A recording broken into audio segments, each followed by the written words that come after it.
Namaste and welcome back to our channel Key to You, where we are doing a podcast series called Science Behind the Science with Dr. Monica Prabhakar. In our last episode, we had left at a note where we said we will be discussing about the time. So, how was time calculated and what all was kept in mind to understand the relevance or reference of time is what we are going to talk about today. Welcome back, Monica. Good to have you back here. Namaste, everybody. Thank you, Nidhi. Again, we are sharing this platform to discuss not a new topic, but a very important topic, and that is time, the Vedic concept of time.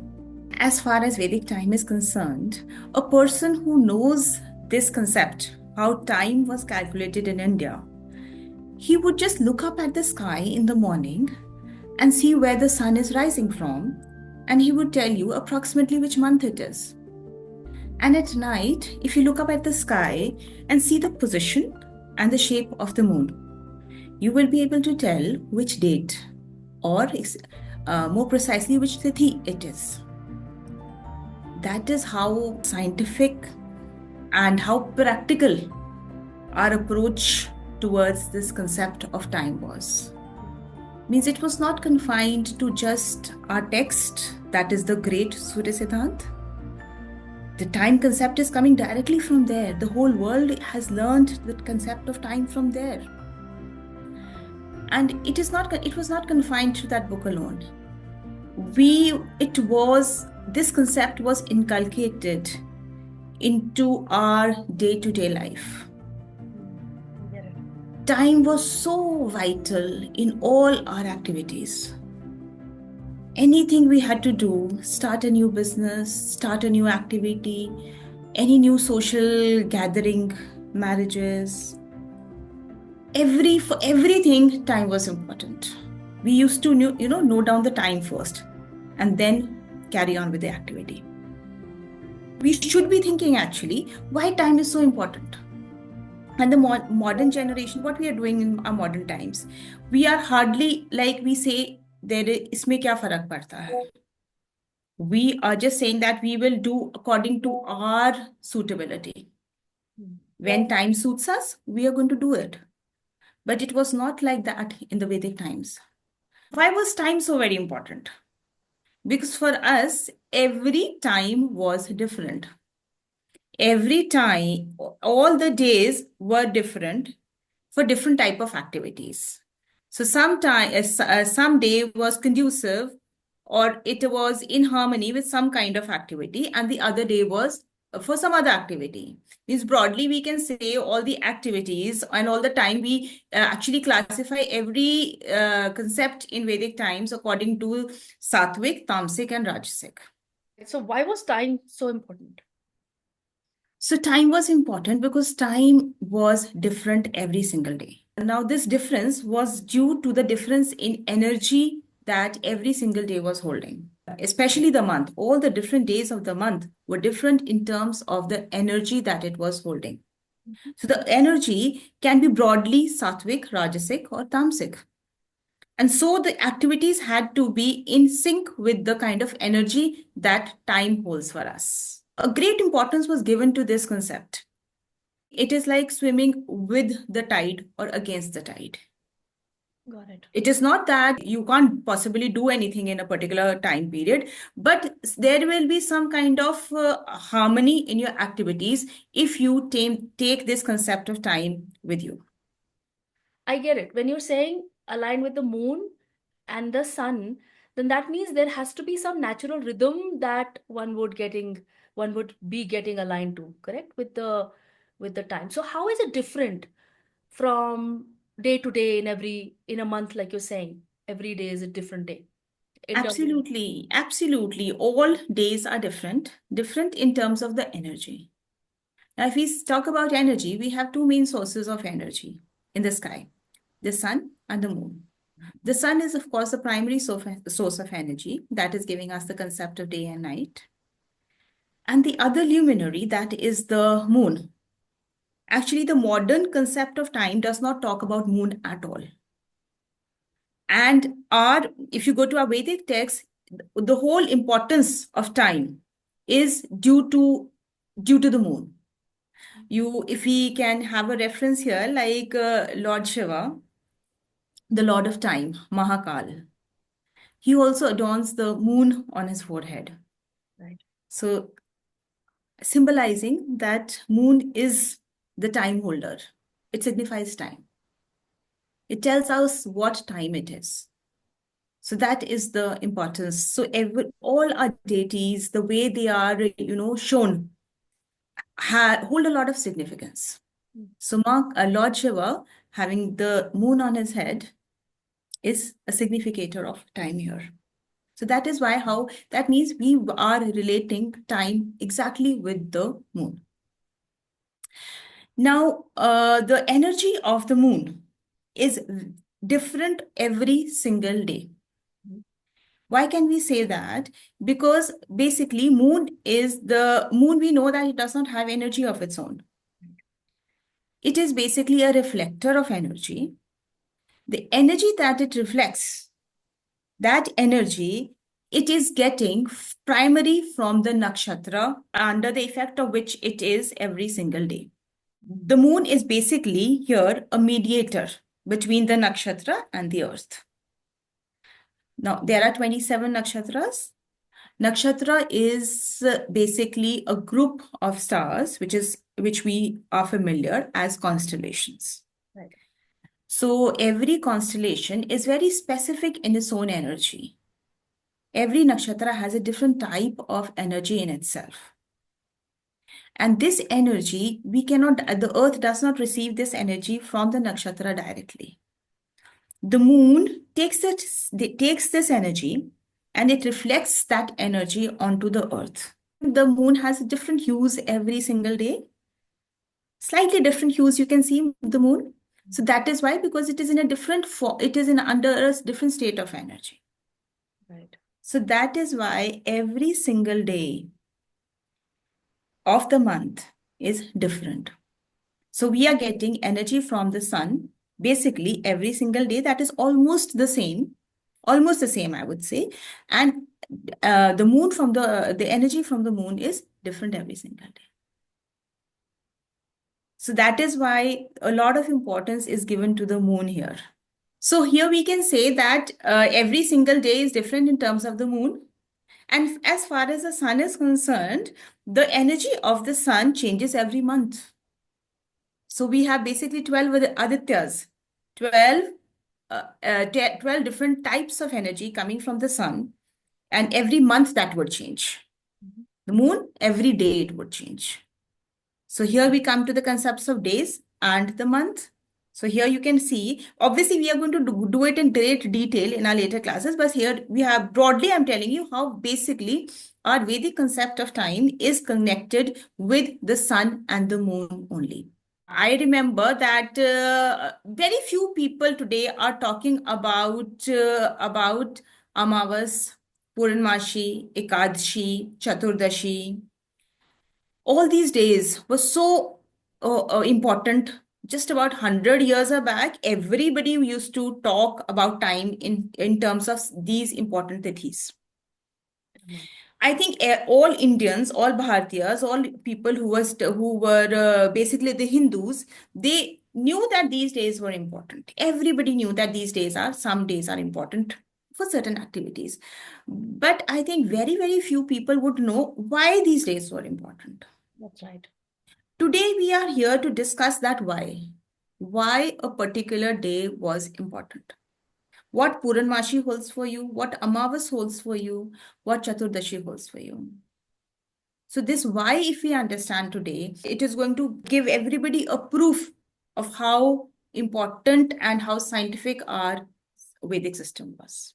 If we know the why. Because the reason behind this was known to a very few people, maybe the pandits who were making the panchang, or people who were going into the Jyotish Shastra. So in Jyotish Shastra, we have Ganit Shastra. Ganit Jyotish. In Ganit Jyotish, we are, taught about everything, that the concept of how time is kept. Because Jyotish Shastra is it's all about time. Right.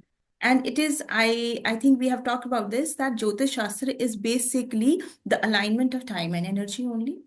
Mm. So there you find a lot of detailing about time. Mm. But I think broadly, every Indian, every Bharatiya should know that how time was calculated in India. And this knowledge should be taught at the primary school level, I think. You're right. Today, no student, no, none of our children are looking up at the sky, observing the sky. This was a system that was prevalent about a 200 years back, I think. We were looking up the sky for everything. So Looking up, that we have to come back to that actually. looking up has completely gone out of our postures. We only look down at the Yes. mobile.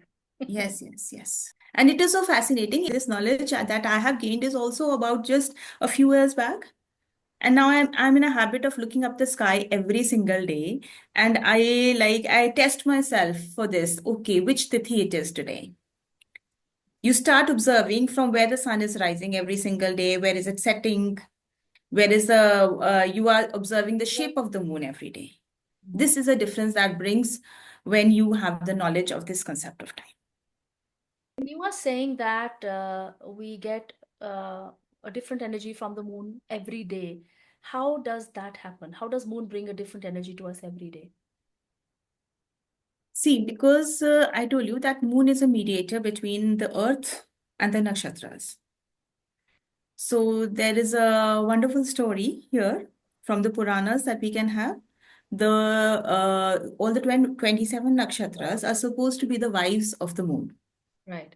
And the moon is supposed to spend a single day with every nakshatra. Okay, see how beautifully our stories are connected with science here. Either you are a believer and you believe that these are this all this is true, or second is that if you believe that this is mythology, then I must say that this is very, very intelligent mythology. How can every scientific concept, such a beautiful scientific concept of time, be made into a story? How can a story be woven around this concept of time? You remember the story. A story can be told to even a small child. And through that story, we can remember this whole concept. And what is important about the story is that these 27 nakshatras, they are the first thing is that the moon is going to spend one single day with each nakshatra, one single night with each of its wife. Okay. The second thing is that if you want to know the kind of energy that the moon is getting from each nakshatra, you should be knowing about the story that is related to each nakshatra. So that means from here is that what kind of energy the moon is getting from that nakshatra.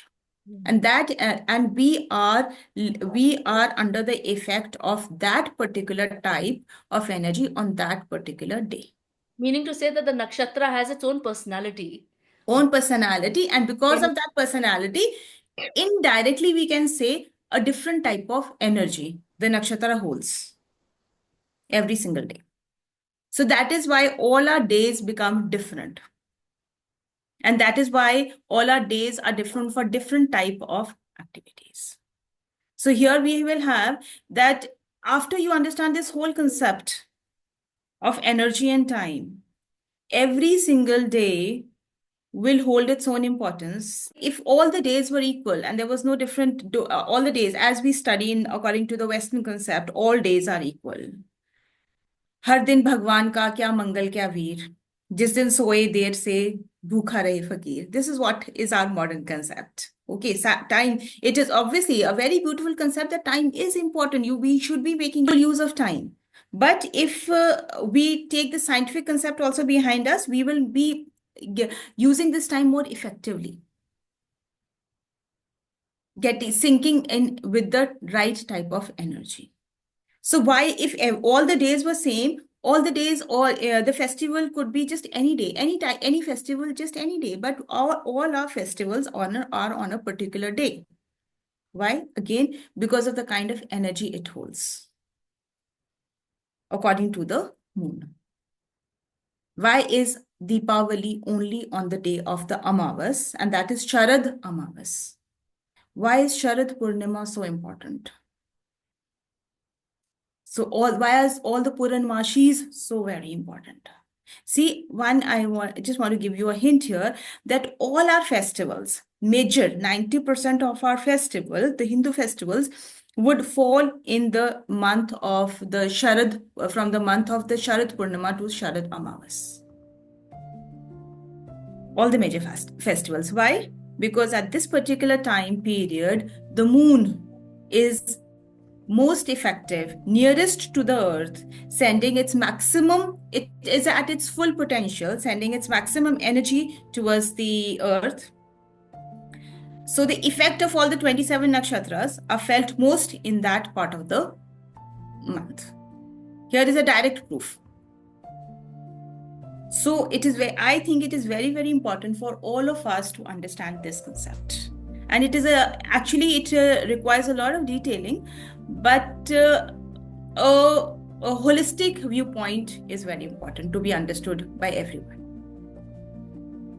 So you've said some very important things to share. Some very important things. One, you were saying that the concept which was contained in the Surya Siddhant was not only confined to the book alone; it was a part of daily lives, rituals of people almost till about 100 years back. And then you have helped us understand that there are these two luminaries. One is the sun, one is the moon, which are the main creators of the understanding of time, and how when we align ourselves with the energy of what is coming towards us from these two luminaries is when we begin to harmonize with the effect of the energy coming in, and that's how we make our work more effective.